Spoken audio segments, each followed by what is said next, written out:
school safety bill. Okay. All right, we're back live. This is Senate Health and Welfare, and we're looking at our, hopefully, our final draft of S25. So, Okay, so it still doesn't look like it's popping up online. It should be online shortly. So I'll just share the Word document so we can all look at the same thing until it's available. Okay.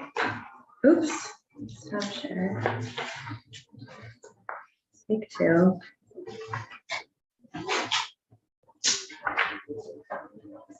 Okay, so we're in the sections pertaining to PFAS and textiles. This is draft 5.1. So this is the portion of section 1691 that would take effect July 1, 2025. This sentence on lines 14 to 16 is sort of the exclusion language.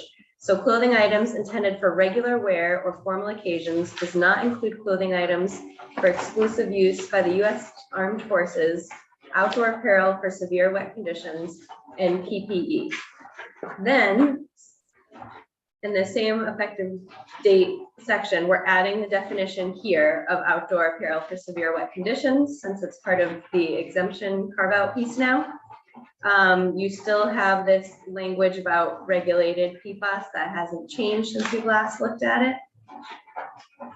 And I'm going to scroll next to section 3A. The subdivision designation has changed to 8 because we added outdoor apparel for severe conditions.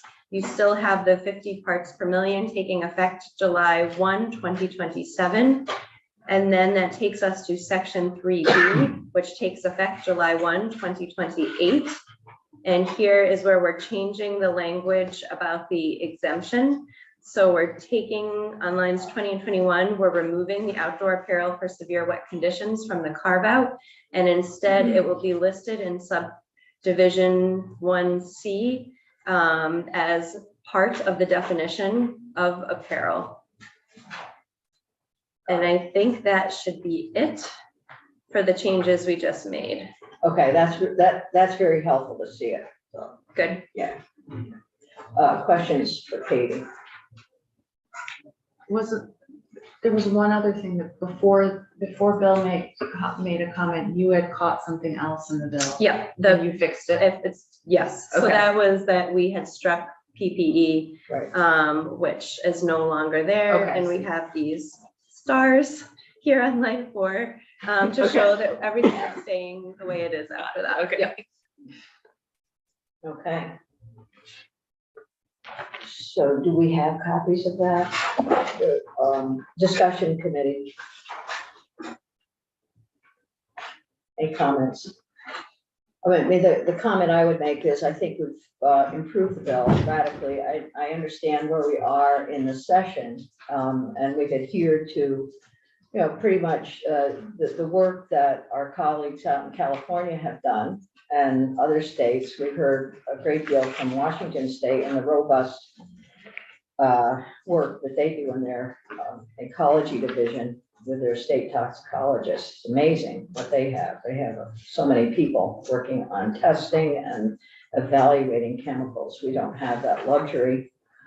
But I will say that there are other chemicals that were in the original bill that we've taken out, and they aren't any less toxic than some of the chemicals that are in the bill. And so I'm, as the bill goes forward, it would be, I wouldn't be averse to seeing some of those chemicals reevaluated and the other body in the House and have them make recommendations back to us. So it's a pathway. But this bill, I think we can all feel very good about what's here in the bill, frankly. I don't know if there are any other comments that folks would like to make. One of the things I think that really was important to hear yesterday from Matt Chapman regarding the regional work that's going on. That's such an improvement over because it's so difficult to work as an individual state on this. So that's terrific, that's refreshing. And then to have so many industry folks in helping us and promoting healthy products is also really great. Good. So Senator Weeks. Can I move that task 25 be voted on in committee for consideration by the full Senate? You can. Sure, yeah, we'll do that. That's what, We didn't need anything back from Mr. Chapman. we have that report coming back from him, and he's gonna put his testimony up on the webpage. So I won't change anything. You probably not. Okay, then I'll second. Okay, terrific. All right. Discussion committee, there's a motion on the table to send draft 5.1. Okay. 5.1 to the full Senate for consideration. I'll second. We already had a second. Oh, we did, sorry. All right. Any discussion? All right. Senator Clerk. We're gonna vote on S25 version 5.1, draft 5.1. I'll start with myself, and I will be voting yes, as I already stated. Senator Hardy. Yes. Senator Williams, Yes. Senator Weeks, Yes. and Chair Lyons. Thank you, yes. Good. So the vote is 5-0-0 in committee. Thank you all for your work on this one. May I please ask who the reporter will be? Oh, there's a thought. I'm glad to if no one else would like to, but I'm very open to another reporter. Okay. Sherry's. I don't, Huh? Terry, I want to My hear you turn. pronounce all those chemicals. Yeah, right. You know what, we can sit we're down gonna have to together. work on We it. can work on that. Thank If you'd like to report it, I would be thrilled to have you do that. Go. This will be Taking one for the team. Thank you, Senator Williams. All right. Thank you all. You've been great. And Katie, I know it was a late night. Okay. Catch up on sleep. Way this to laugh, weekend. Katie. Yeah. I know. All right, so take a deep breath. And now we transition to childcare. Okay, All right. let me pull up the latest draft.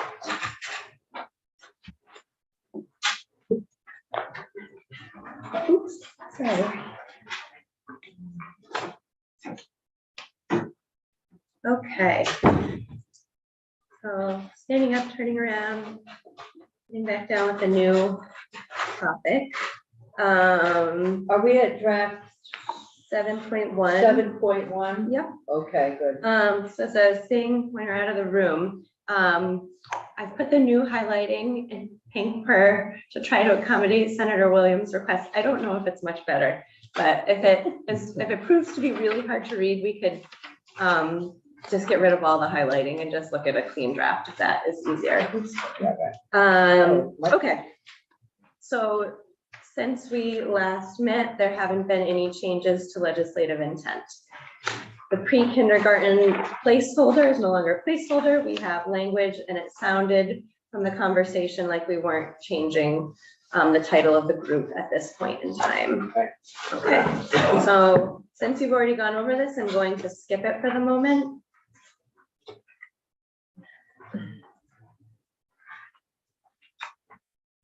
Okay, and that brings us to the CCFAP portion of the bill. So this first section 2, if you remember, is expanding the eligibility of families. So you heard from the number you had been working with yesterday was 575 FPL. You heard from Joyce yesterday that the calculations were now based on 600% FPL. So I've made that adjustment on line 9.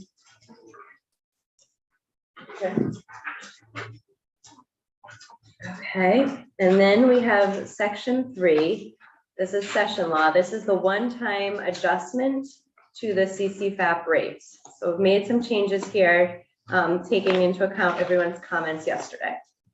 So it would read, on January 1, 2024, DCF shall provide a one-time adjustment to the child care provider reimbursement rates in the Child Care Financial Assistance Program for child care services provided to children from birth through 4 years of age, including children 5 years of age who are not yet eligible for kindergarten. The adjusted reimbursement rate shall account for the age of the children served and be 38.5% higher than the fiscal year 2023 5-star reimbursement rate in the Vermont STARS system. All providers in the same childcare setting category shall receive an identical reimbursement rate payment dependent upon whether the provider operates a regulated childcare center and preschool program or regulated family childcare home. Should I pause there to digest that a bit? I think that works. Yeah. And it's so pretty. Yeah, but it's not green for St. Patrick's. I received feedback That's that my green was hard. No, this is. So I tried something this is new. a lot easier. Yes, but the printed copies, I think the pink is tough to read. Okay, so we'll keep moving. So section 4, this is existing law, payment to providers. I've updated the title of this section. If you remember, we're treating 0 to 4-year-olds differently from older children. I think yesterday the title said children exceeding 4 years of age, which was sort of confusing. So I am just calling it school age children. And so now this language would read, the commissioner shall establish a payment schedule for purposes of reimbursing providers for full or part-time childcare services to children over 4 years of age, excluding children 5 years of age who are not yet eligible for kindergarten. So this means that this kind of carves out the pre-K 5-year-olds who weren't, for example, 5 yet on September 1st. And they would still be included in the new model for payment to providers. And then for this group, payments are based on enrollment versus attendance. Okay, so the next section is 4A. This is a new section of law, but we saw sort of the bones of this yesterday. So this is the new payment sort of methodology for children birth through age 4. In subsection A, the commissioner shall establish a payment schedule that accounts for the age of the children served for the purpose of reimbursing providers for full or part-time childcare services to children from birth through 4 years of age, including children 5 years of age who are not yet eligible for kindergarten, rendered to families who participate in the programs established under section 3512 or 3513 of this section, meaning CCFAP. All providers in the same child care setting category shall receive an identical reimbursement rate payment dependent upon whether the provider operates a regulated child care center and preschool program or a regulated family child care home. The rate used to reimburse providers shall be increased over the previous year's rate annually on July 1 in alignment with the most recent annual average wage growth for, I'm not sure what the acronym is for, I have to look it up. Code 611, educational services, not to fall below 0%. So this obviously was the proposed methodology by Joyce. Child care services to infants and toddlers shall receive an enhanced reimbursement rate set by the commissioner. Payment shall be based on enrollment. And then subsection B, we have language basically because it's an existing law that the commissioner may establish a separate payment schedule for child care providers who have received specialized training approved by the commissioner related to protective or family support services. So we just want to make sure it still applies to the 0 to 4 group. And then in subsection C, this is the incentive language. Annually, the department shall provide a flat incentive to all providers earning 5 stars in the Vermont STARS system from the High Quality Early Care and Education Special Fund pursuant to the previous section of this, pursuant to the next section of this chapter. And then for other providers in subdivision 2, upon notice from a provider that the provider has achieved an increased star level in the Vermont STARS system, the department shall award the provider a flat incentive payment equivalent to that received by the providers earning 5 stars pursuant to subdivision 1 of this subsection. Incentive payments shall be funded through the High Quality Early Care and Education Special Fund.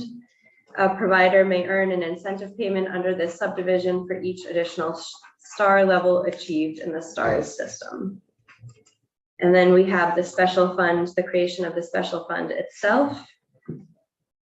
And I should just pause here and say that this, everything we just went through with regard to the changes to CCFAP have an effective date of January 1, 2024.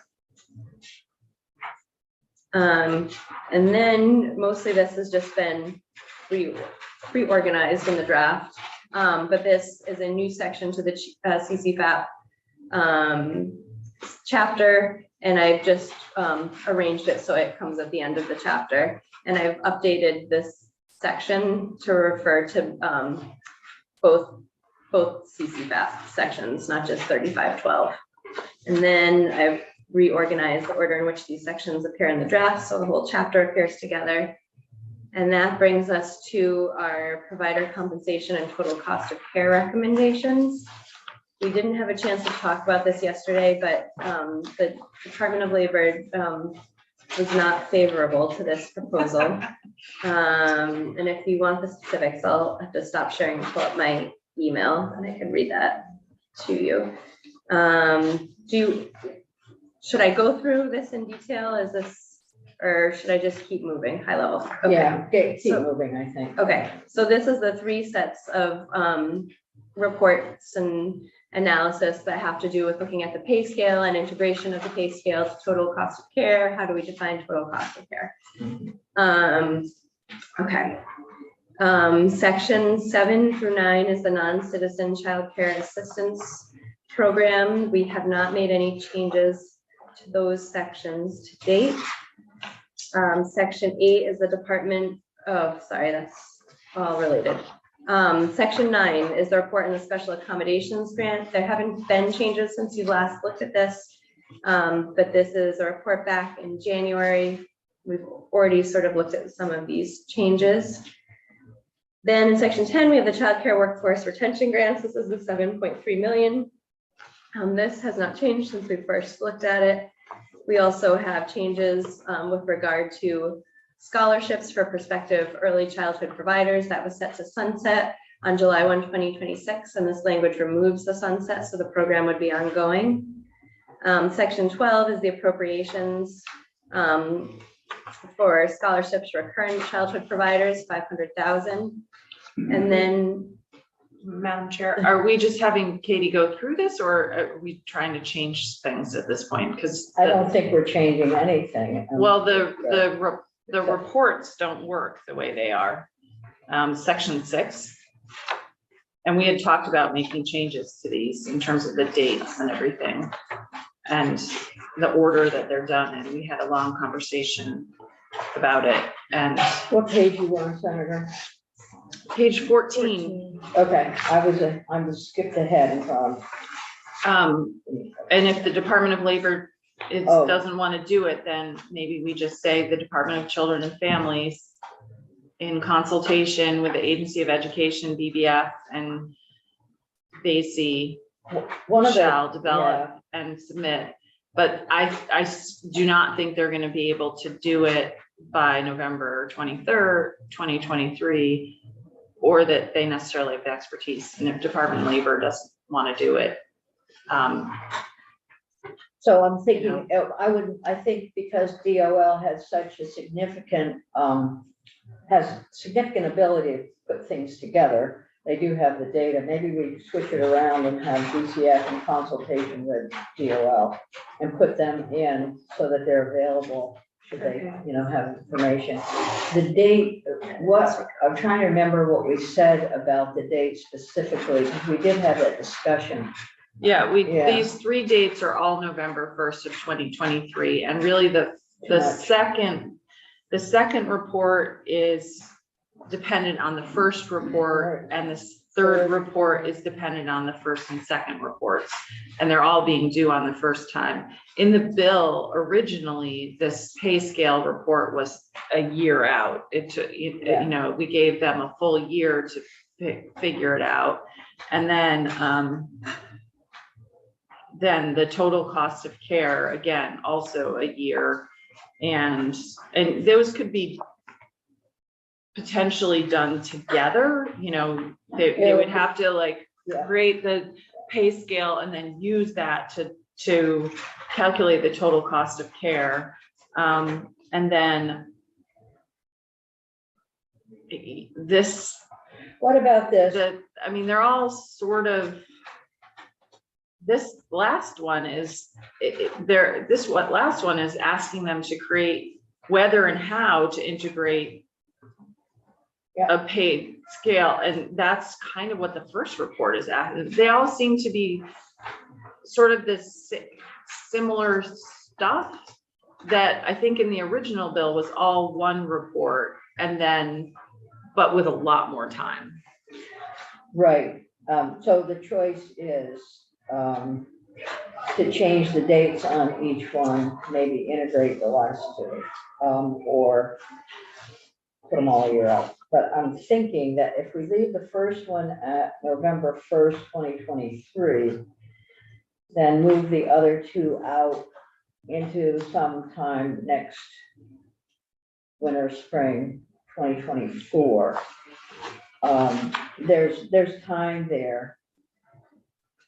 And then, you know, as happens sometimes, we hear back from folks that they haven't been able to accomplish their goals, but I think at this point, how does that sound? Keep the first one at 2023, even though it's a challenge, no question, all of it's a challenge.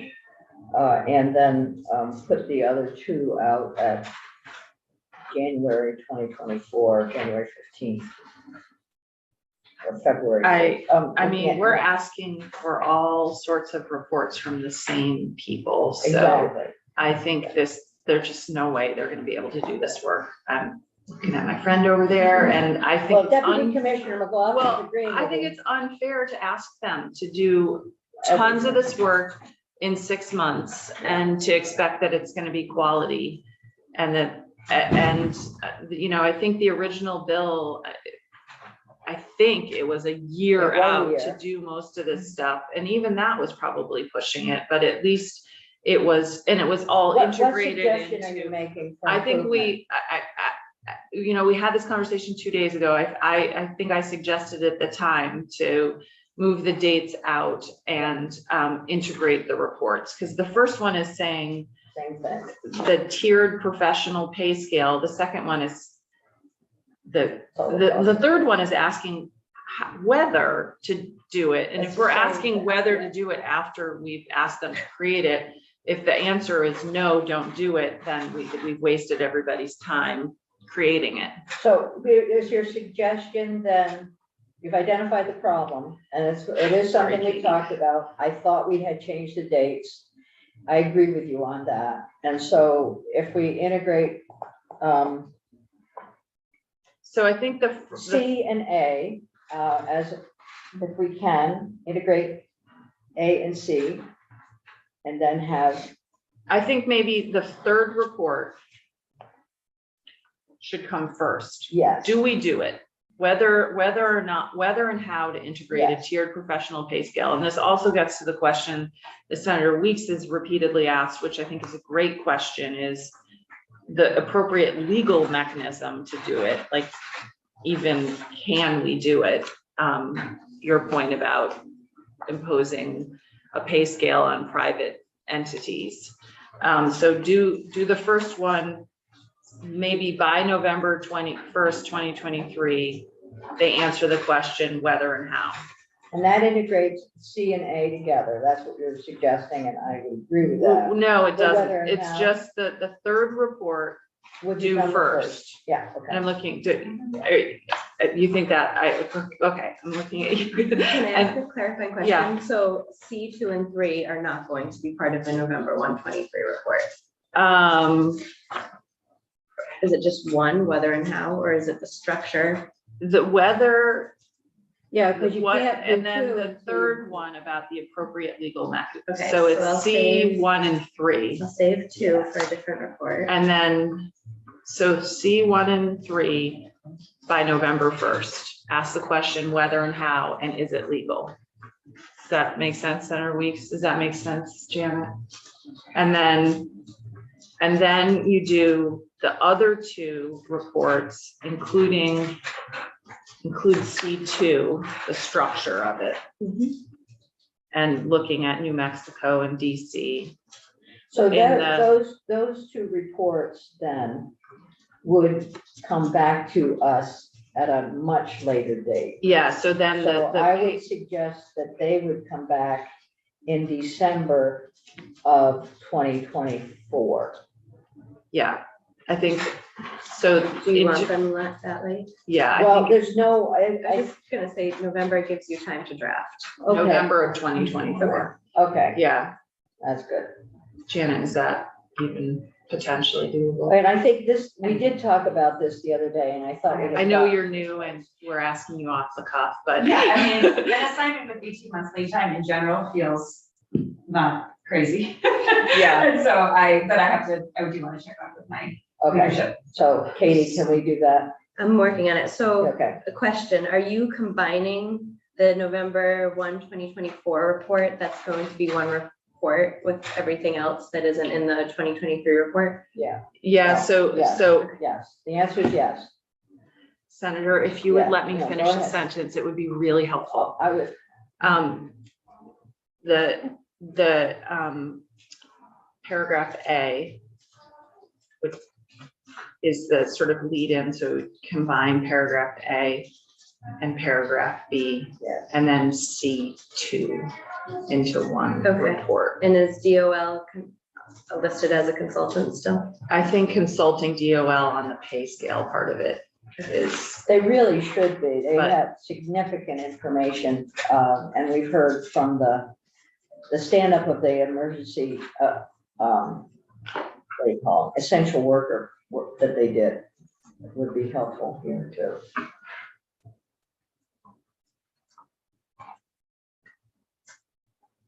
So what is Senator Hardy? You want to go through again what you're suggesting here?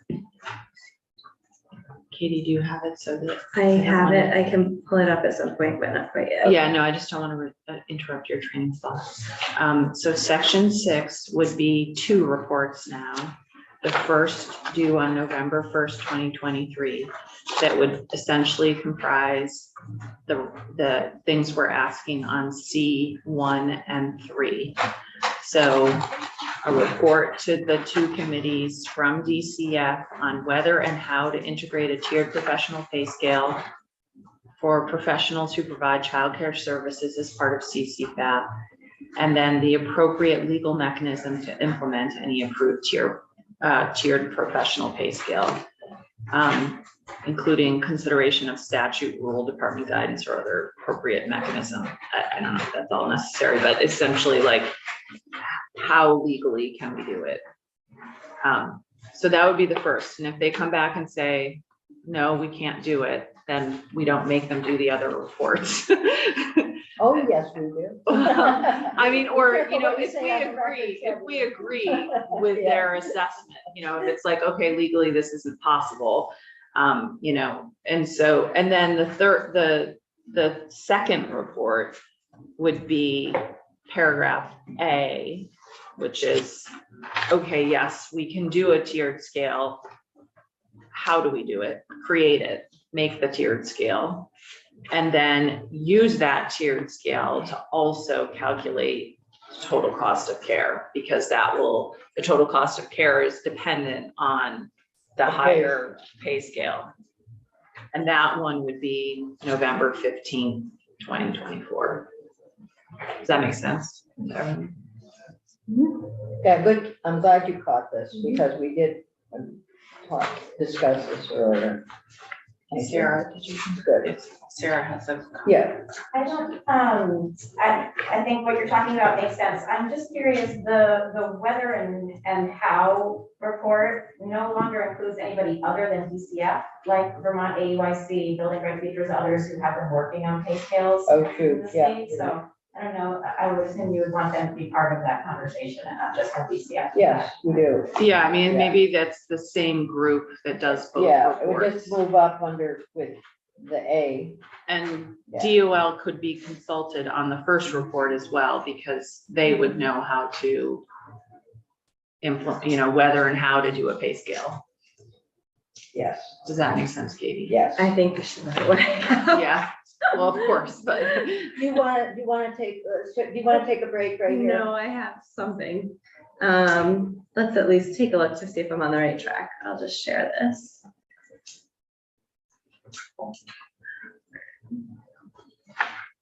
Okay. So here is section 6.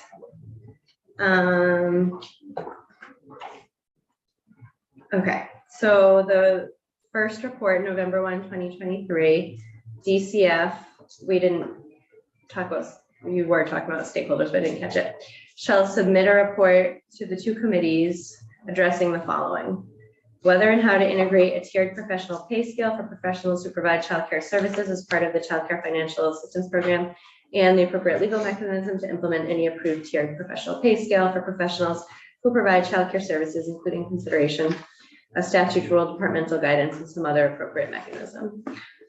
some other appropriate mechanism sounds good. Is that so far so good? Maybe I'll borrow this language in consultation with, So Yeah, here's, that's exactly but it. not with DOL, right? Well, in DOL also, yeah, because the pay scale, whether and how to implement a pay scale, they hopefully have expertise on. So yeah, the same group for both reports. so here's my suggestion on that. I was gonna say it earlier, is just take that group, put them up above all these reports, and then have them complete work on those reports.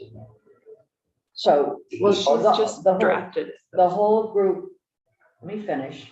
The whole group is doing all of this reporting. It's just their different dates. Yep. So if there's a way to have that lead in, but if you don't want to do that, just I think put it them would down below. ultimately, I hear what you're saying, that it's nice not to repeat it, but I think it might ultimately be more confusing what's due when. And I Okay. think dividing it into 2 subsections will be clearer that this is due on this date and this is due on that date. All right. Will that work? No, that's fine. Okay.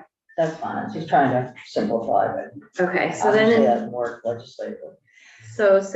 section B, this is our November 1, 2024. So we have DCF in the lead, and then the same group, consulting shall submit to the 2 committees. First, a tiered professional pay scale for professionals who provide childcare services as defined in 33 VSA 3511, that is designed to provide professionals who provide childcare services with compensation comparable to that received by early childhood educators in Vermont's public school system who serve children from pre-K through grade 3. The tiered professional pay scale shall account for professionals' credentialing and professional childcare experience, and shall include the addition of an appropriate fringe benefit rate. In developing the tiered professional pay scale, the Department of Labor shall refer to the childcare and early. Okay, well, Department of Labor, Oh, thank you. Yeah. Yes, yes. For children and families.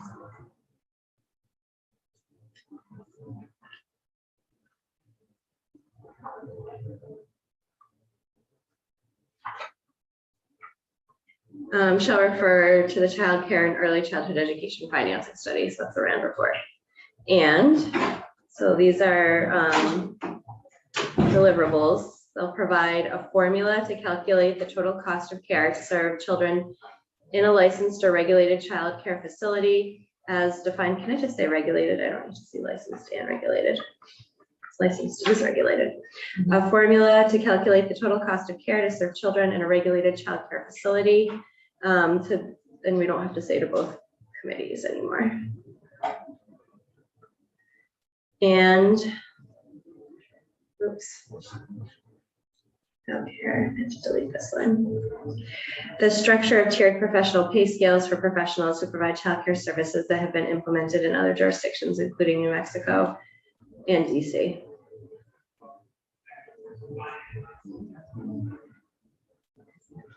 Sure, I think it's not perfect, but it's better, and I can feel it.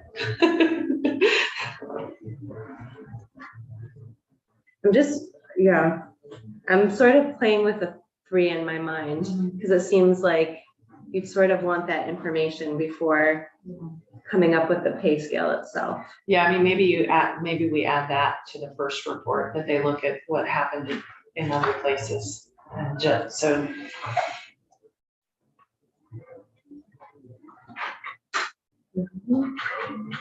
Something tells me they've already looked at what's happened in other places, so you can just cut and paste.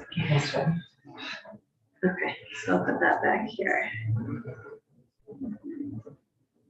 So this will be 2, this will be 3.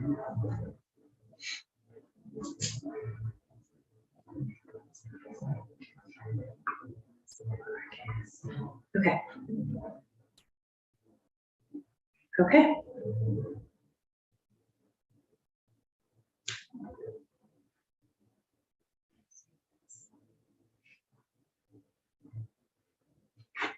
Okay, can you scroll up to, or down, whatever it is, so. I just press save, so I can't until. it's Oh, something. okay.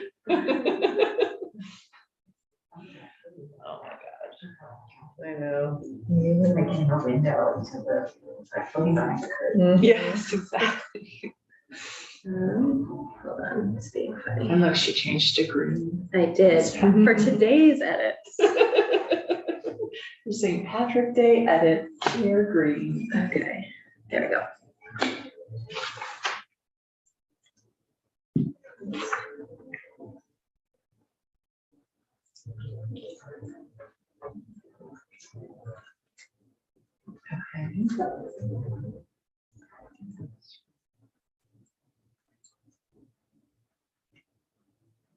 Okay, yeah, I think that makes sense. Are we good?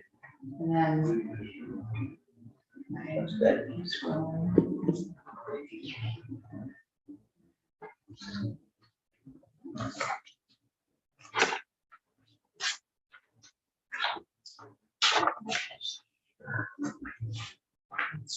Okay. Okay. Thank you. Mhm. Yeah, So I'm gonna move on. And we were leaving off at the transition language. Transitional assistance. This is the Building Bright Futures language. page. I apologize, on page 20. Oh, it may have changed now that I've. Yeah. Yeah, why don't I stop sharing the Word document and I'll go back to the draft that everybody else has.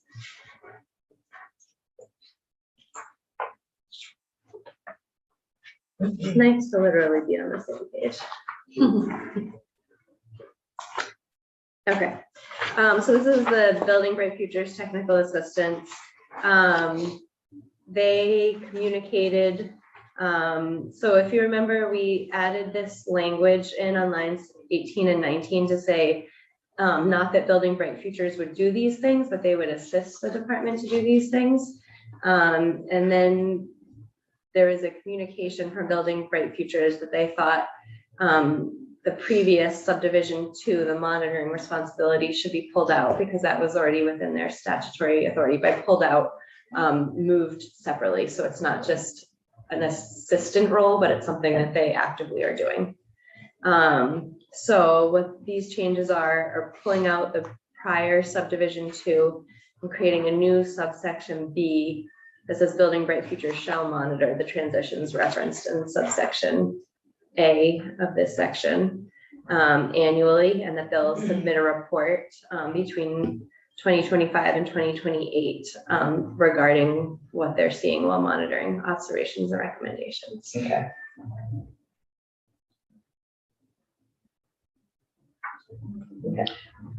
We,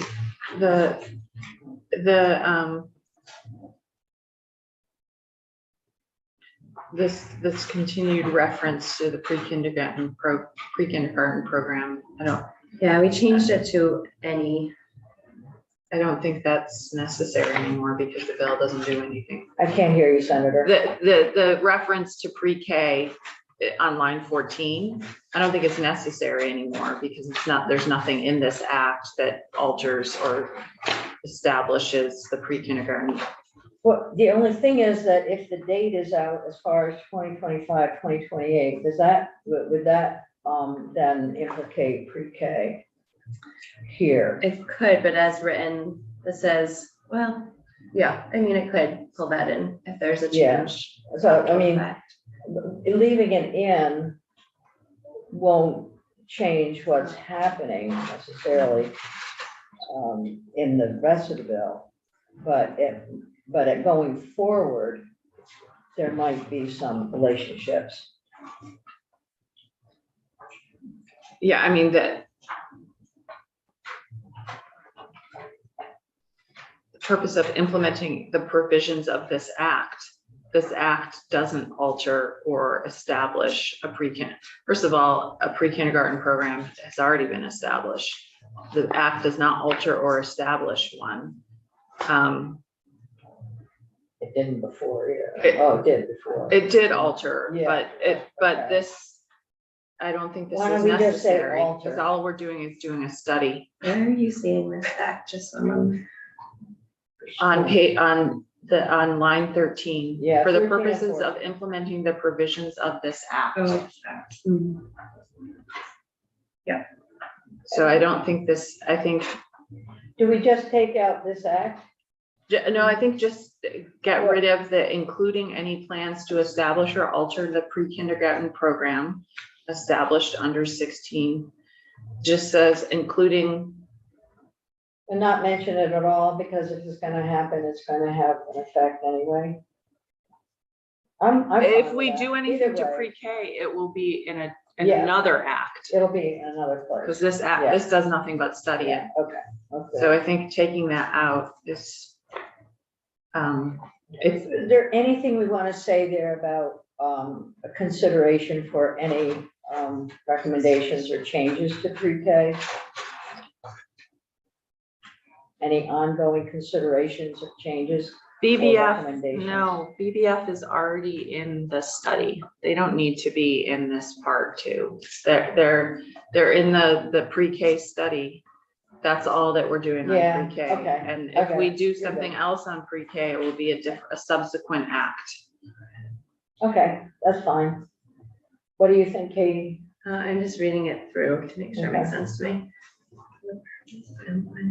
Including should be reorganization. I'm sad, but it's true. Yeah, Yeah, yeah, I mean, it's confusing to have it in here because then it implies something that's not actually happening. Mhm. yeah. Changes in establishment.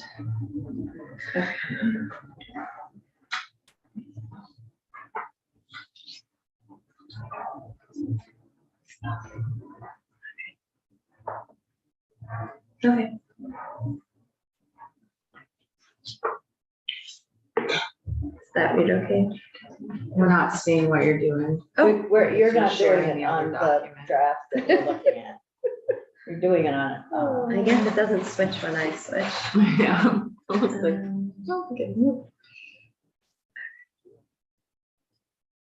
Okay, so Building Bright Future shall consult with and provide technical assistance to the Department for Children and Families and the Agency of Education for the purpose, maybe we don't need AOE anymore, for the purpose of implementing the provisions of this act, including reorganization of the Department for Children and Families, implementation of the changes to the Child Care Financial Assistance Program, and the establishment of the Non-Citizen Child Care Assistance Program. So I don't think we need AOE since pre-K isn't involved. well, I don't know what we did to the reorganization of AOE. Is that still in the bill?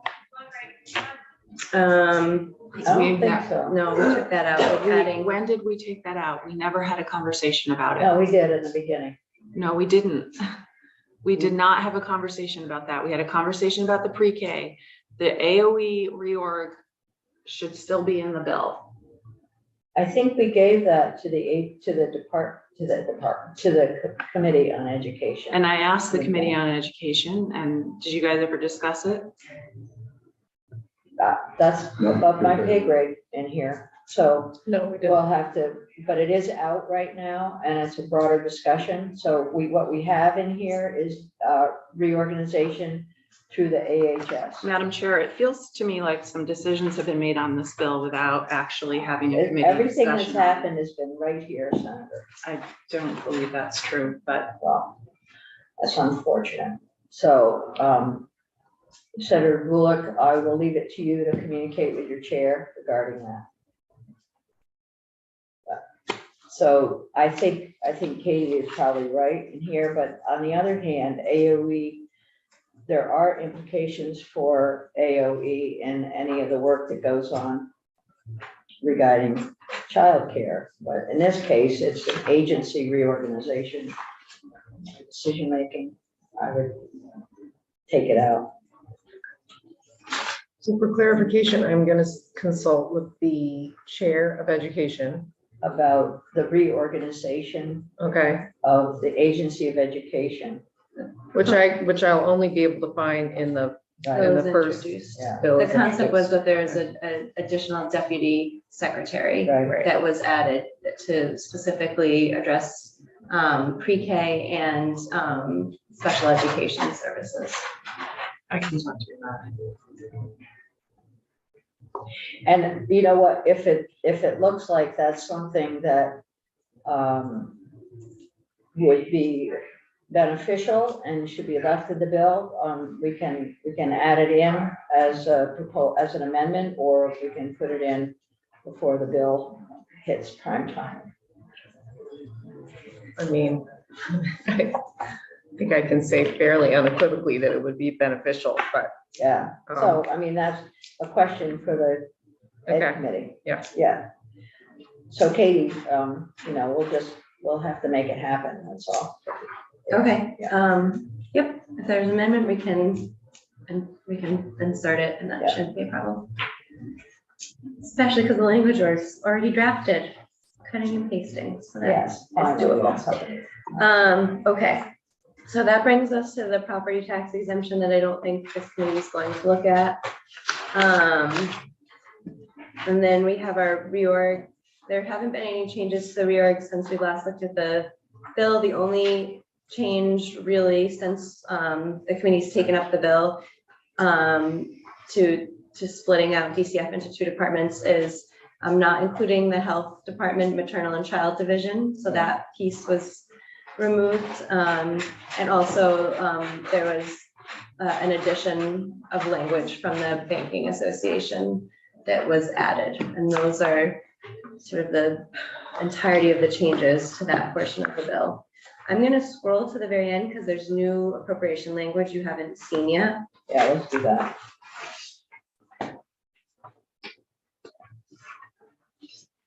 Okay, so just to let you know where we are, this is the parental leave section. The age, is it 97? 97, yes.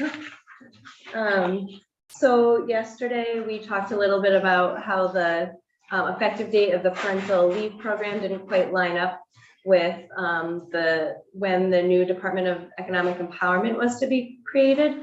So we've done what we've done in other bills, which is creating sort of amending the same section twice at different dates. So on January 1, 2024, when this parental leave benefit would become effective, we have DCF managing the program. And then we also have this language on page 98 that says that the benefits provided for leave begin on January 1. So that piece is consistent. And then we have a new section 72, which is amending the same section again, and you'll see it's hard to see. On line 11, we're striking out DCF and putting Department of Economic Empowerment in charge. This would take effect July 1, 2024. And that means that when all of the other programs like Reach Up and GA shift to the Department of Economic Empowerment, this would shift also.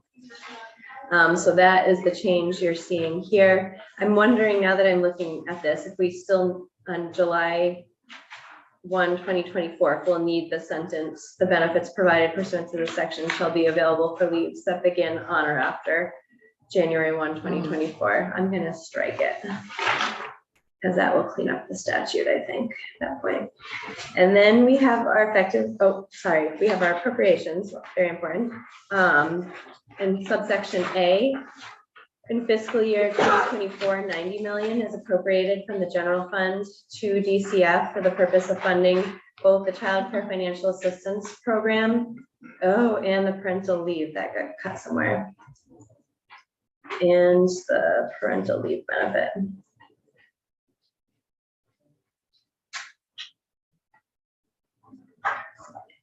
Benefit pursuant to. And that 90 million, did we?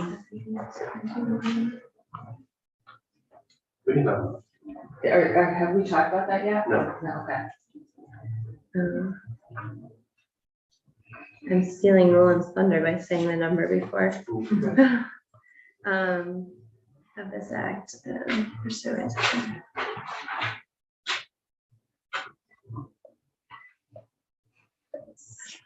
Okay, and I'm confirming, JFO, that this 90 million is not applicable after July 1, 2024. There'll be a new appropriation next year for FY 25, right? Yes. Okay. So I only cross-referenced 70. It's actually a half a year. It's half a year, yeah. So 70. Wait, is the CCFAP bump starts on January 1st as well? 2022. No, What? CCFAP takes effect January 1, 2024. Yeah, so I just said, Oh, I'm sorry. it's okay. So the 90 million is a half. It's a half For a half year okay. Let me see how that works.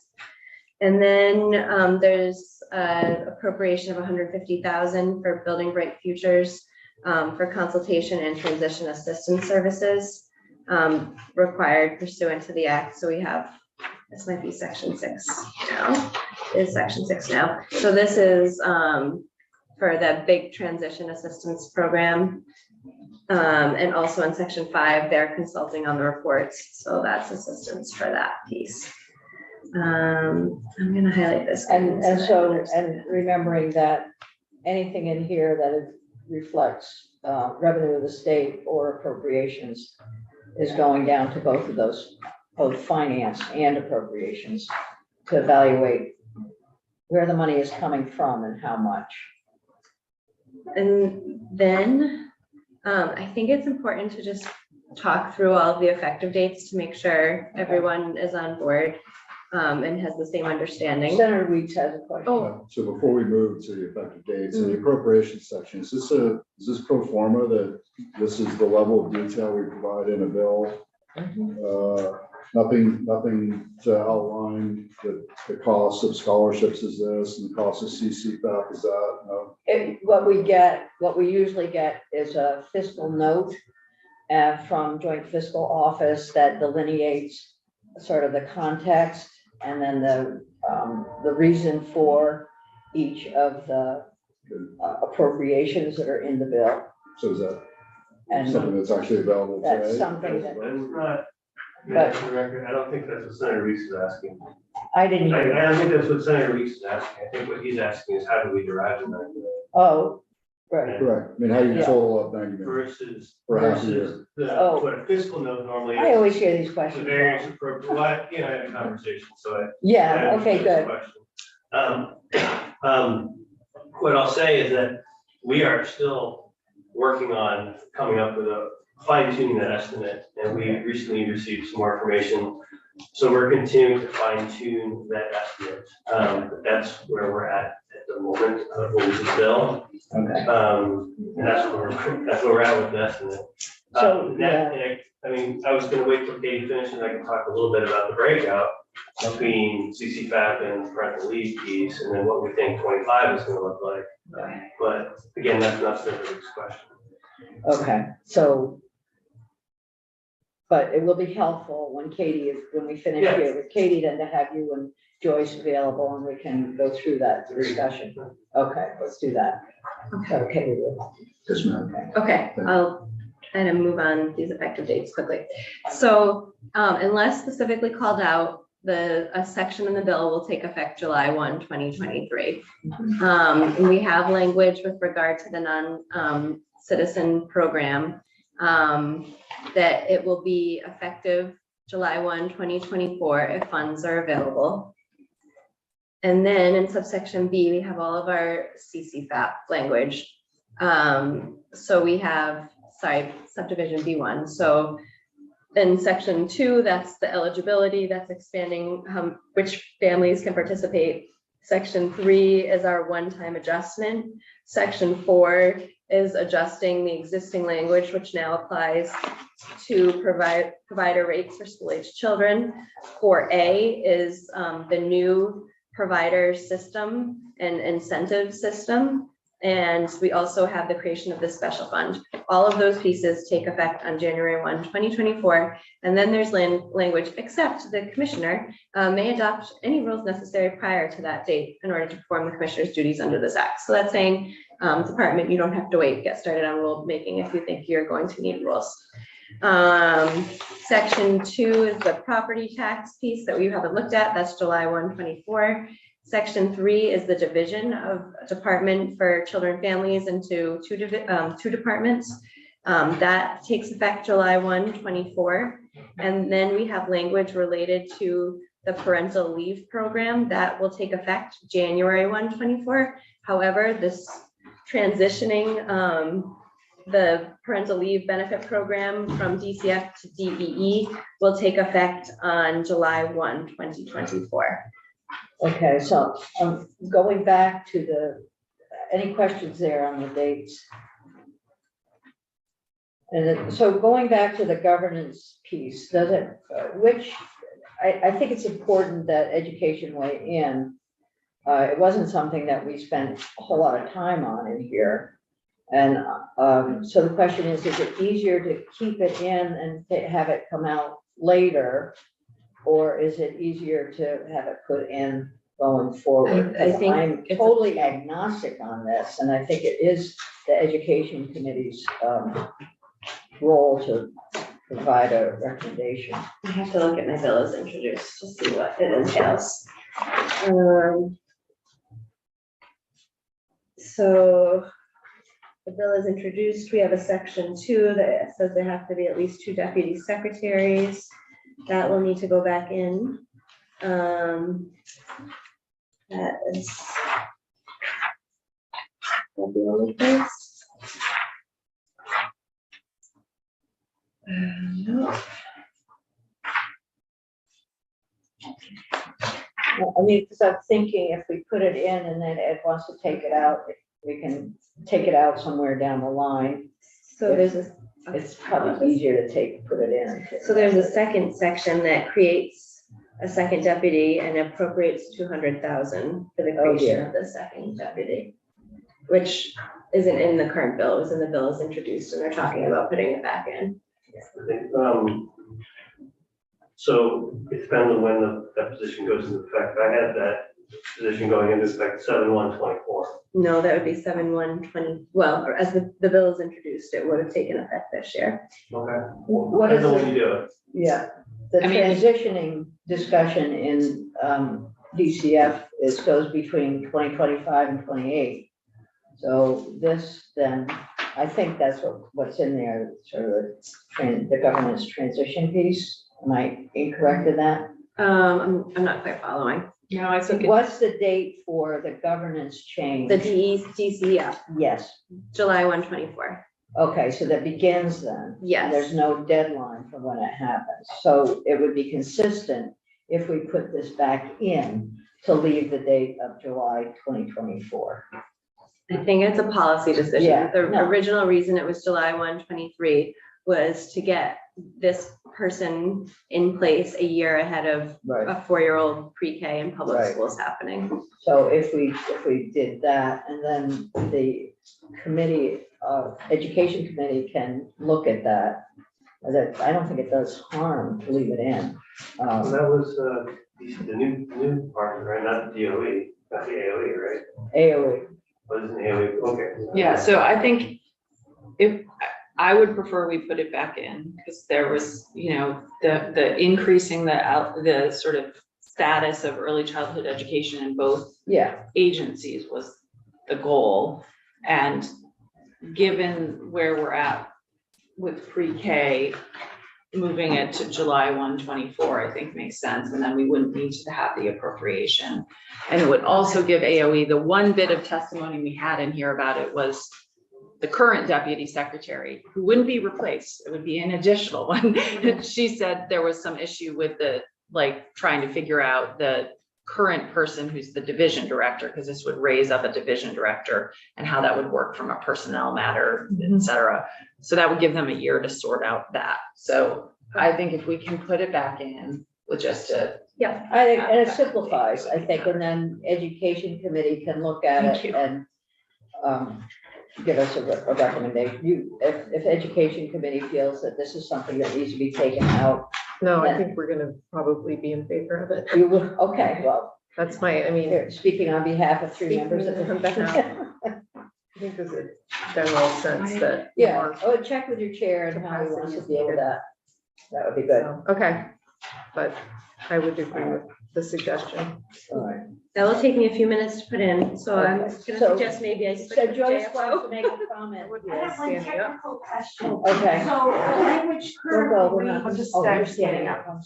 children 5 years of age who are not yet eligible for kindergarten. And I'm thinking of all those kids born in the summer. So they're turning 5 on August 1st, and the parents decide they're not ready for kindergarten, so they stay out another year. It's So a they could CCF actually question. be in CCFAP providers for a whole year. And I think based on this language, they're not eligible. Sometimes we say not yet enrolled in Yes, kindergarten. Not yet But enrolled. I don't actually know that, you Sarah, do you know, the real specifics there, because there's sometimes the kids who have special needs, there's a special, like, yes, you can say extra, but the other kids, they're saying, no, you only get, you need to. For the record, Oh, sorry, for the- both of you. Sorry, for the record, Jennifer Lawson, Deputy Commissioner of the Child Development Division, and sometimes the language is 5-year-olds not yet enrolled for kindergarten, which I think would include if there was any eligibility considerations associated with that, so that's probably more flexible language. Okay, I'll make that change. Thank you, Joyce.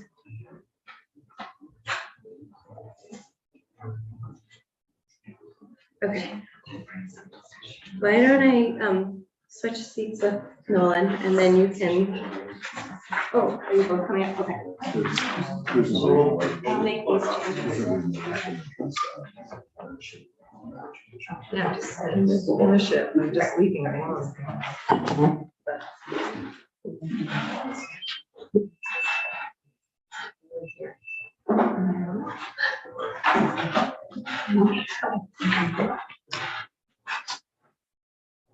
We're ready? Okay, for the record, Noel Langwell, Joint Fiscal Office. So I'll give you a couple of numbers. The total, well, there's several appropriations in the bill. So the 90 million is a combination of the CCFAP expansion and the parental leave. That's those two combined, and that's a January 1 start. There's also, and I'll get some more details in that in a second. There's also the $100,000 for the pre-K and the $5,000 per diem. You also have the 7.3 million for retention and the 500 for the scholarships. And you've added 150,000 for Building Bright Futures to help them do the work. So that total comes out to $98 million.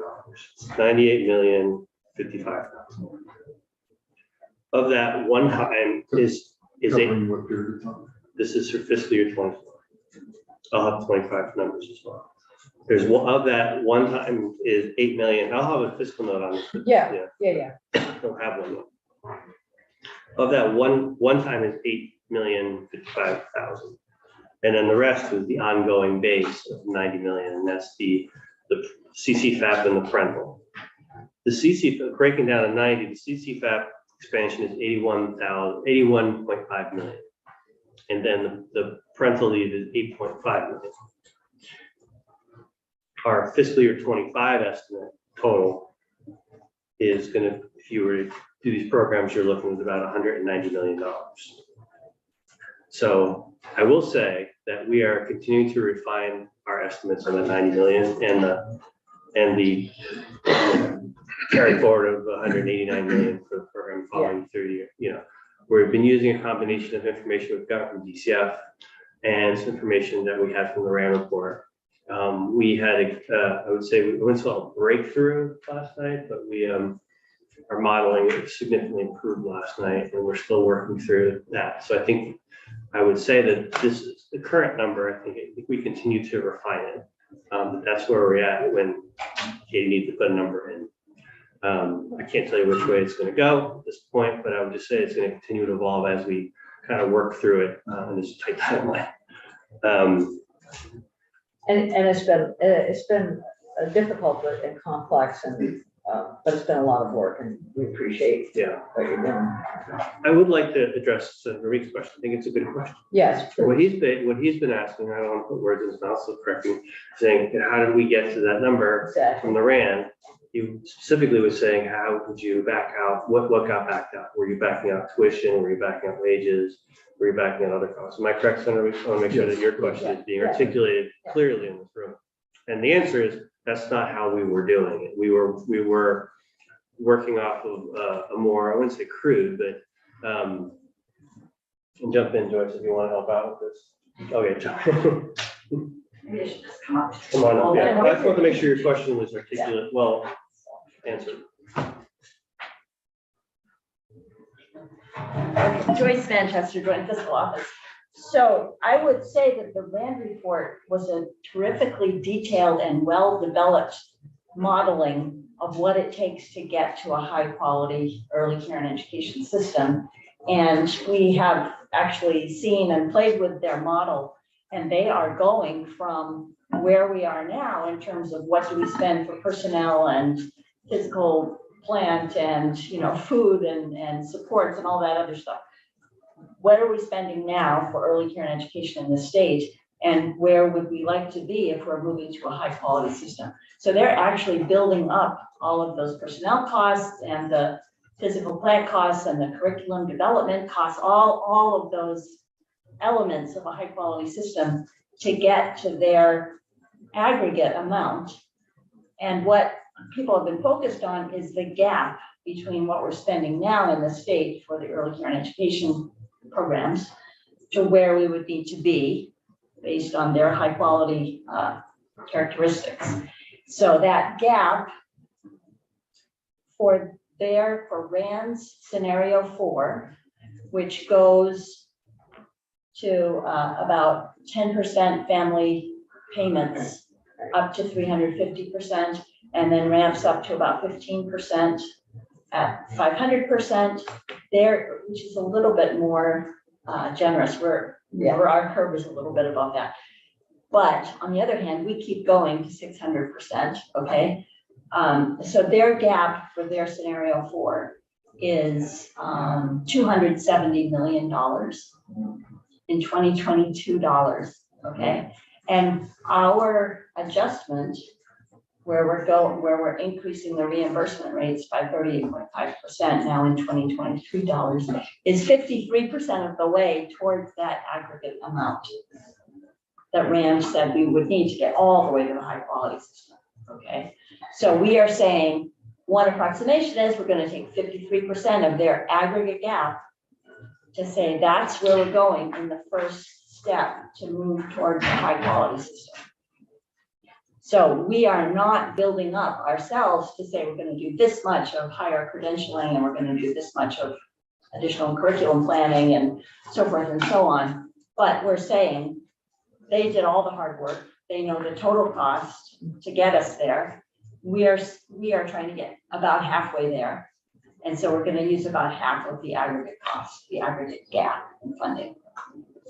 Does that help you? No, because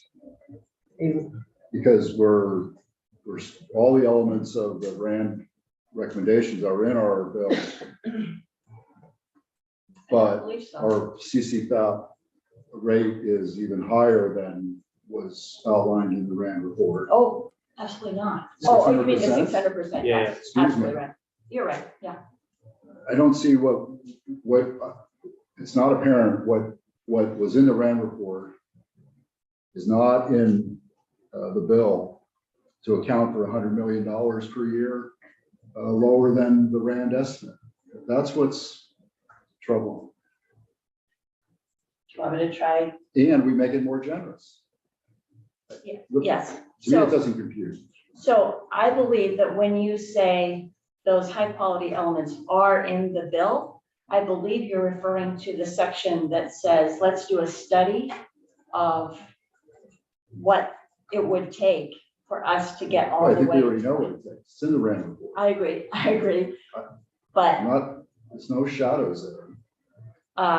okay, I so just the think we RAND need to- report, We need to understand what the eventual total cost is, and let's be frank about okay, it. And it's not a personal, I understand. you're doing all the math, but I believe we're not recognizing the total cost of all the elements of the bill as they're very clearly outlined in the RAND report. And I haven't seen the math otherwise. Okay, one more try, and then I'm gonna desist. So my understanding is that those studies would actually put together all the pieces. And they would say, okay, Vermont, you need to increase salaries this much. You need to increase curriculum development and mental health counseling and all these other elements so much. So that would be a more detailed, More accurate. yes, it would actually pin down exactly how much you want to spend on which element, perhaps more That's the whole efficiently. point. Right. The problem now is that a huge shortcoming in the early care and education system, from everybody's point of view, is the pay that's going to the staff. Correct. And so we felt, oh, no, I shouldn't say that. The legislators. Blame it on the felt- legislature. Yes. Is that- Yeah, The legislature. legislators felt that we should get a start on boosting those salaries and benefits so that the supply of early care and education would expand somewhat to meet the need that we know is out there. As we wait for this more detailed Vermont-specific, Vermont-grown explanation of how those additional funds should be spent. The reality is we know what we're paying educators with bachelors, educators with associates. And I think we're just kind of clouding over the total cost of the program by reflecting the need for a study to tell us something that we already know. I don't think that we're offering the full detail of where this bill is intended to go. And I don't see the reason why. We have a policy choice. I mean, the policy choice that we started out with was to take the RAND financing report and to put it in place. So all of it, boom, would be a significant hit to the revenue of the state. Absolutely. And what we have from the RAND report is information about total cost of care and in other states, and a little bit about what happens here, everything about here. And then we have a lot of information about salaries from other places and what looks like an average salary for X, Y, and Z. As you just said, the associate's degree and a bachelor's degree. What we don't have comprehensively is that information specifically for childcare centers, home-based centers in our state. We don't really have that. So here we have the Platinum RAND report, And we have what's happening here, and we know that we have some problems right now with childcare. We've got problems with paying our workers sufficiently. We want to expand the childcare positions, get more kids in there. So we have a choice. We can do the RAND report here, or we can start looking at what's feasible in the state based on what we know, and even what we don't know at this point. So we're trying to figure out what we can learn over the next year or year and a half. At the same time, we've asked our joint fiscal office to do the impossible and tell us what we do, what we need right now. What are the gaps? What do we need to get to better quality, to attract more workers? So the bill is not perfect. It is a ballpark. There's no question about it, but it is really some good thinking on the part of joint fiscal, and we're trying to work to put things together with DCF and others, administration. Your question's an excellent question. So the policy choice for us is, do nothing, wait until we get all the information, and then improve the system, or to do something to improve the system, and then come back and see, what does Vermont tell us? What do child care centers tell us? What does the Agency of Human Services tell us about the other needs that we have? What are the gaps? How can we fix some of this? So that, you're asking absolutely the right question, and it's something that is so frustrating because we don't know. And it's a good question. So that's it. It's a policy choice. We move ahead, or do we wait until we have everything? It's what I was saying the other day. We don't want to sacrifice the good for trying to get to perfection. So we're trying to do some good in terms of moving ahead as much as we can. It's not smoke and mirrors. It's just tough work. There's just no question about it. I don't know if that helps or not, but it's a policy decision. Understood. Yeah. Thank you. I have more information. Uh-oh. So there's other things in the bill that I have not touched upon yet that have fiscal year 25 implications. Yeah. So for instance, we have talked about the non-citizens, Yes. which is fiscal year 25. So the estimate on that is 2 million. So there's no appropriation for that in this bill. Yeah. Because it's next year. So it would be an issue for next year. But it will be in my fiscal note because it has fiscal year 25 implications. Okay. You have a property tax exemption, which goes into effect in July 1, 2024. And our estimate on that is about $140,000 revenue reduction to the education fund. So I know the committee down the hall will be hearing more about that. DCF for structure. There are costs of that. DCF has given me their estimate of what they think it would cost. They say they think it would cost $7.5 million to do the restructure.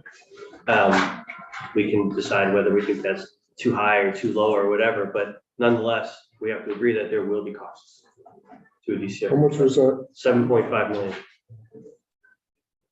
And that's moving people around, that's creating new business offices, it's hiring more staff, it's paying different rent. There's a lot of moving pieces. Yeah.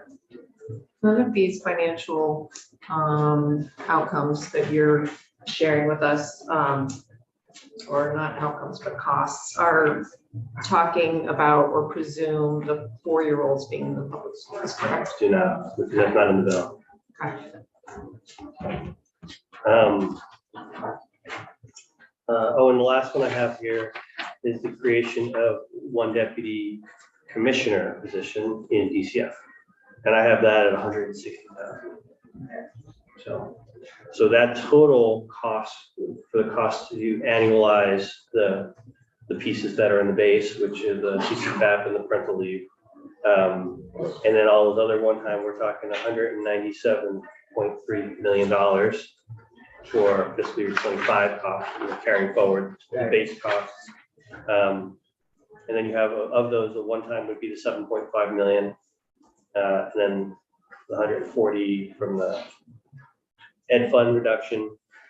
And then the ongoing, when you build on the ongoing piece, which would be base going forward, but that's 189.6 million when you do the CCFAP and the parental leave combined. We've also built into their administrative structures. I think we added in money for outreach. It includes a few other things in there that you would need to do if you're doing this.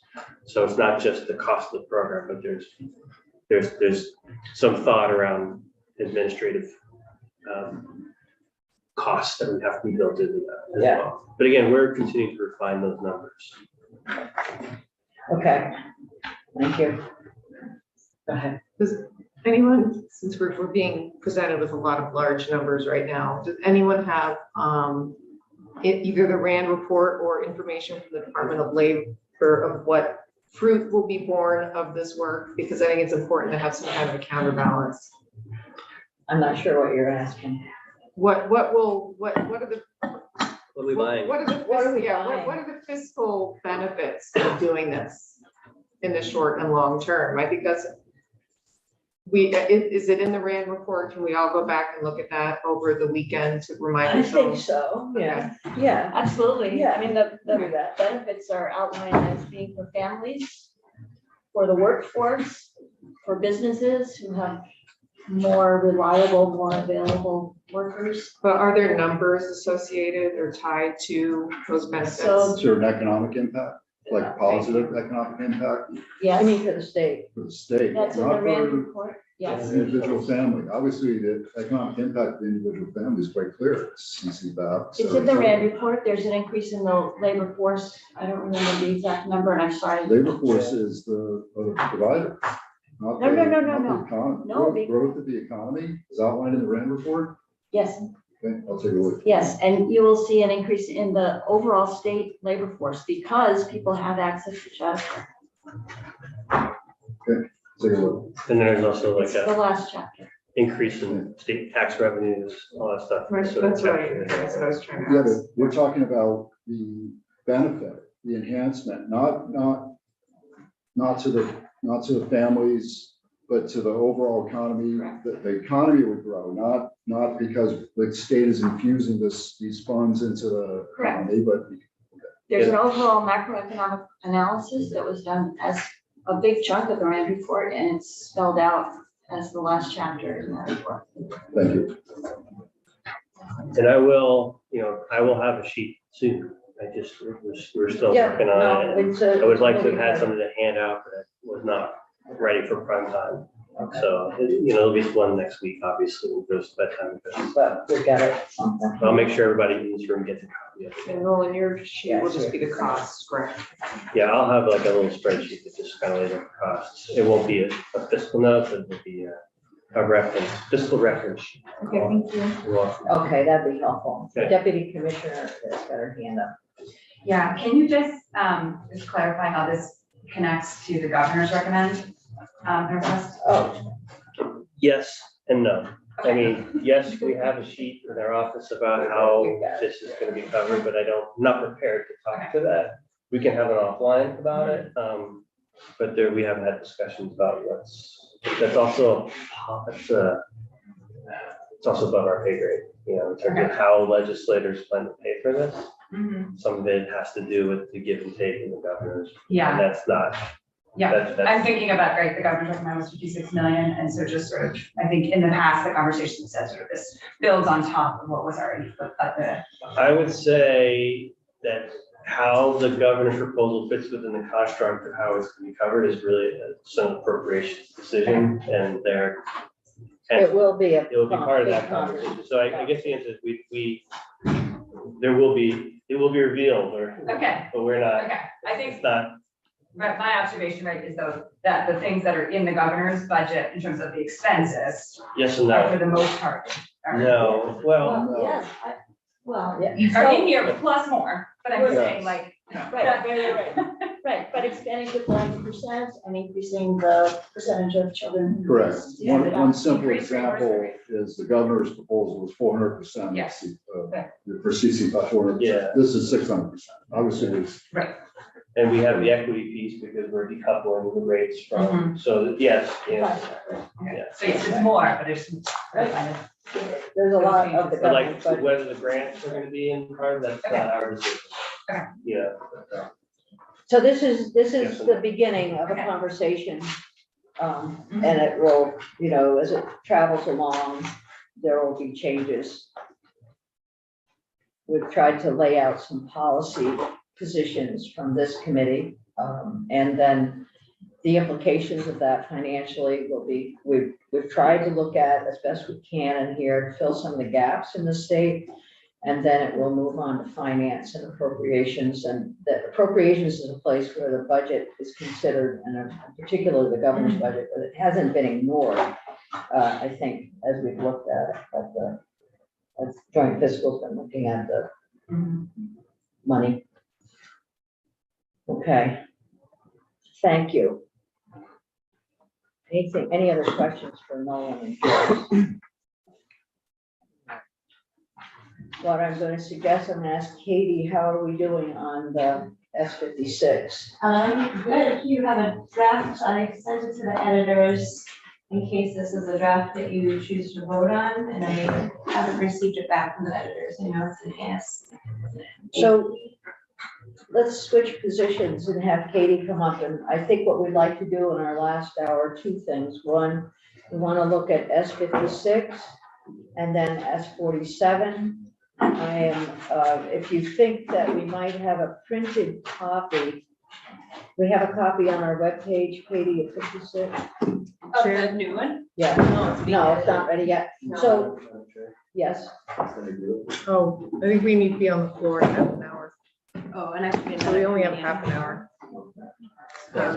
okay, well, I want to talk briefly about S-47 then first, and then we'll go back to 56. And Can we just vote S-56? I don't need to be here for 47 or and, you want to just vote on 50? So you're happy with what we've got? well, I mean, if Katie can take us through what we have Okay. and then, I'm good with and then that. you can do 47 without me and I can just be absent because I need to deal with one of my bills.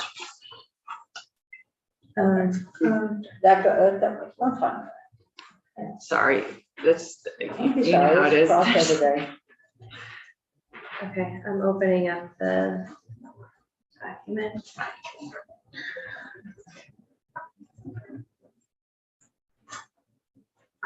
While we're waiting, there's a Quebec study, right, that shows the benefits of, really boosting up your childcare system, correct? In terms of the economy and the benefits, is there? Was that ever referenced anywhere? I'm not sure. Okay. Was it would referenced by be- Let's Grow Kids? It would be good The for us to Quebec take a study? look at. I mean, We can because- certainly find it. I can't hear Have you heard about that, what they did? Yeah. Okay. So can we look at that? Do you have that? Do I know? Who has the Quebec study? I can find it. You could find it. That would be great. And send it to the committee as a whole.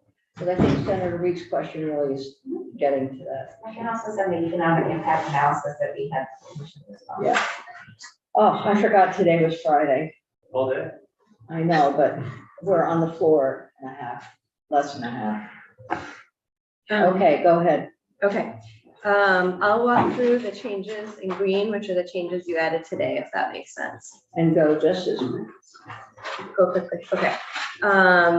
So first you've added 2 new sections to the pre-K portion of the bill.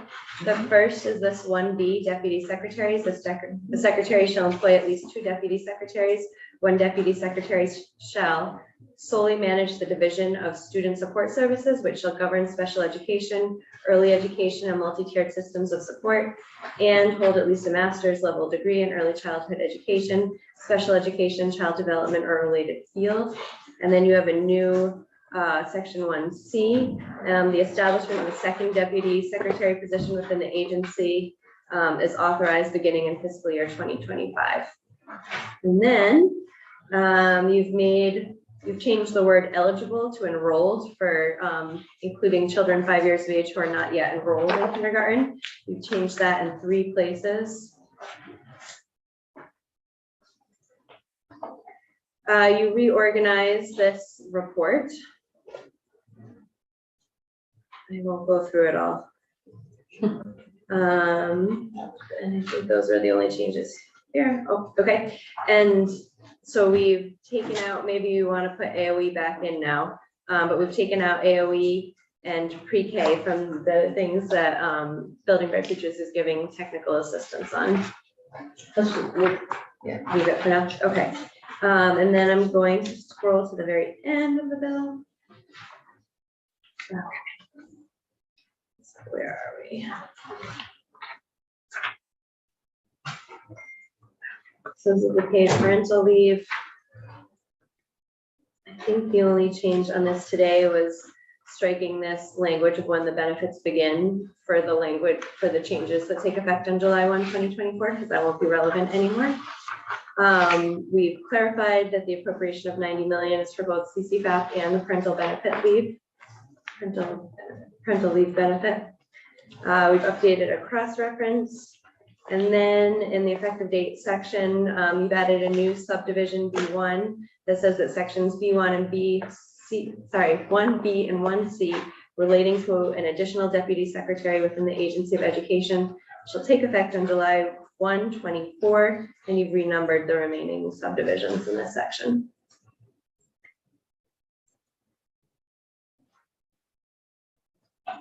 Okay. Any questions? So they're pretty good, they're good changes, I think. And Senator, we will connect with Senator Campbell. Thank you. Okay.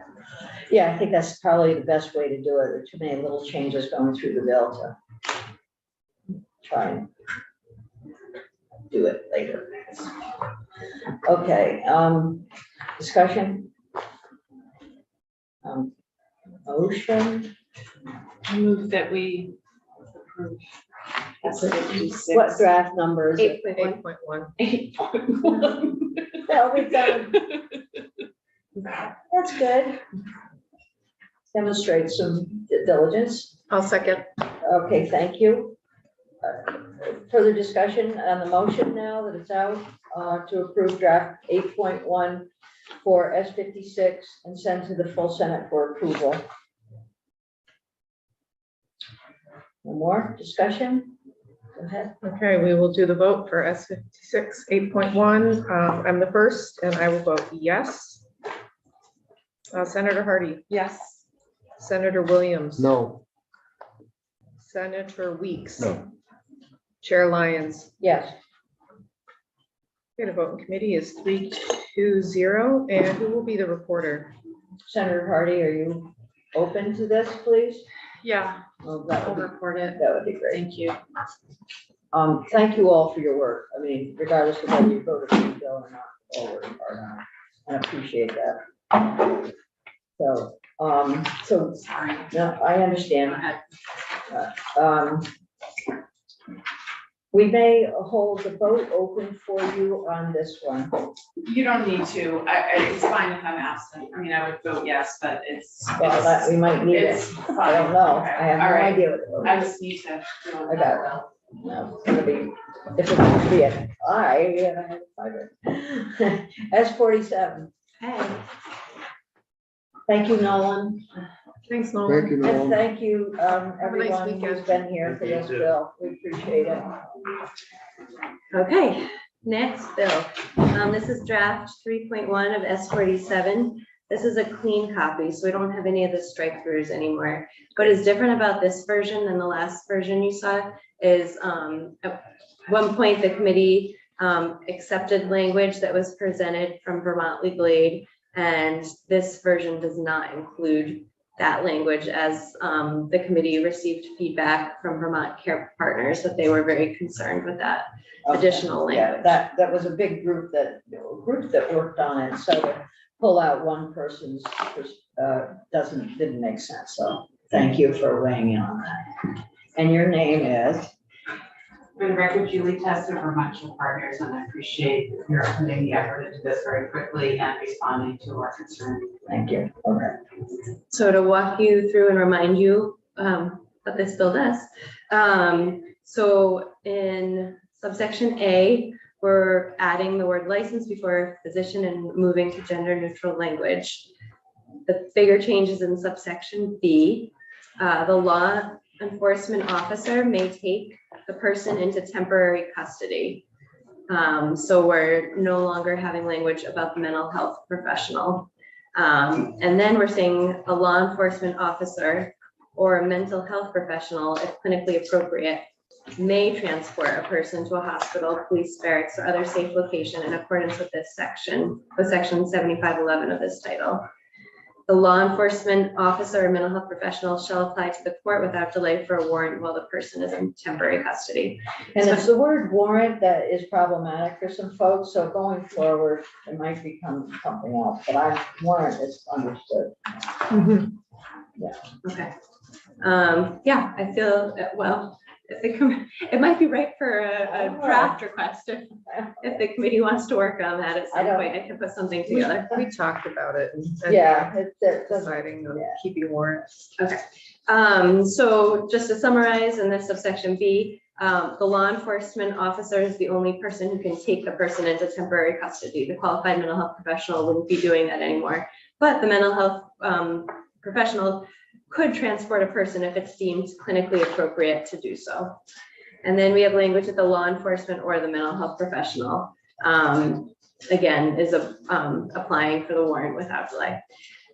In subsection C, we have gender neutral language and adding license before physician. In subsection D, we're saying, if necessary, the court may order the law enforcement officer or mental health professional, striking mental health professional, to transfer the person in accordance with 7511 of this title to a hospital for an evaluation by a licensed physician to determine if the person should be certified for an emergency exam. So what's happening here is that while the mental health professional may transport a person, the court cannot require the qualified mental health professional to do so. Right.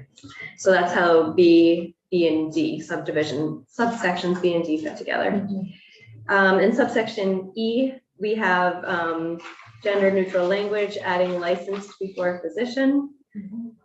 And then in section 2, we have a section on transportation.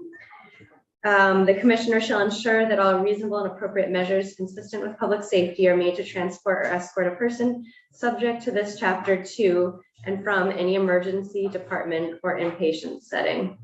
So when we're removing language about the Vermont State Hospital or successor in interest. Which commissioner?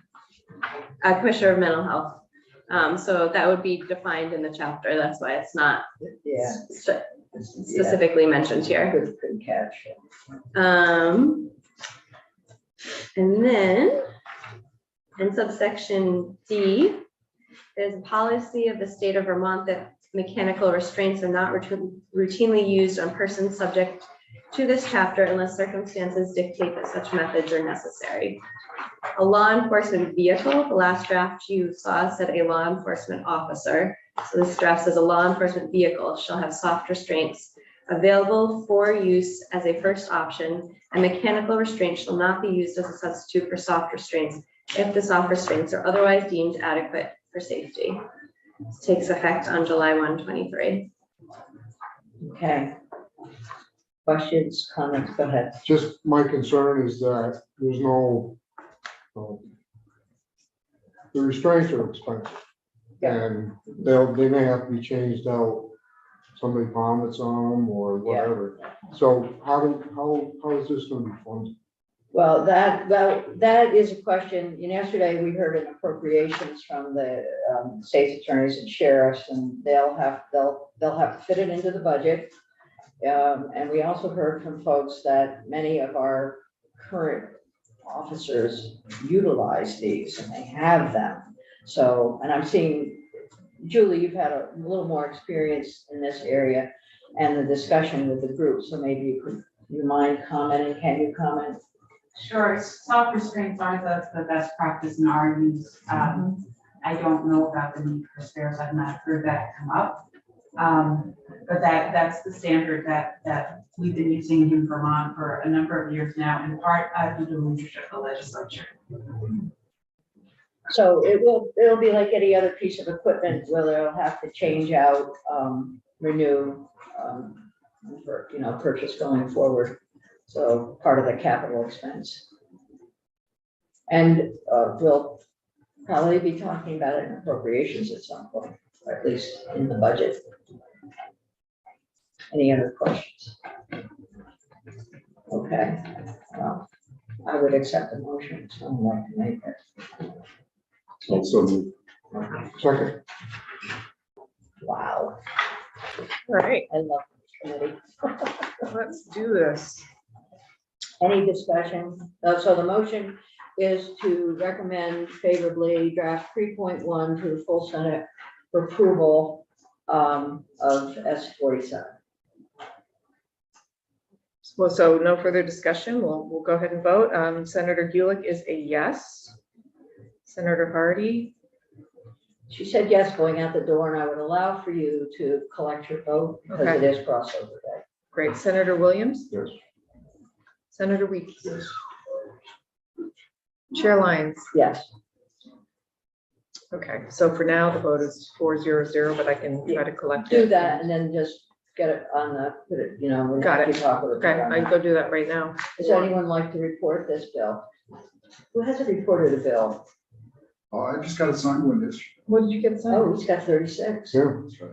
Big. I think I'm good for right now. You're good? Yeah, You're good. You just got, so I guess that sticks with me and okay. I'll do the best I can with it.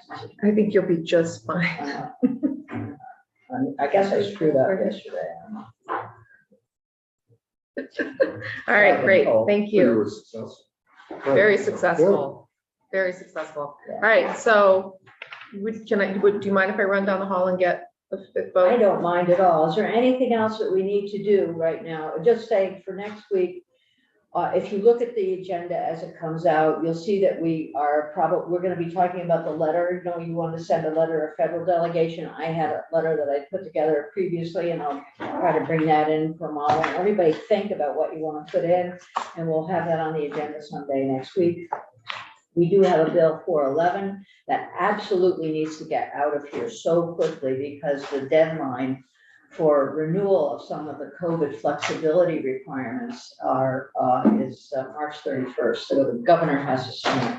So, and I've already had everybody and his sister and brother saying how much they like the bill. Thank you, Katie. Thank you, Thanks, Katie. Thank you, Katie. Thank you. So anyway, just take a look at next week. What That's bill was that? 411. 411? Yeah, H? yeah, and it's good. I'll be right Should we back. sprinkle in any nomination interviews? And we've got that all day on Friday. Okay.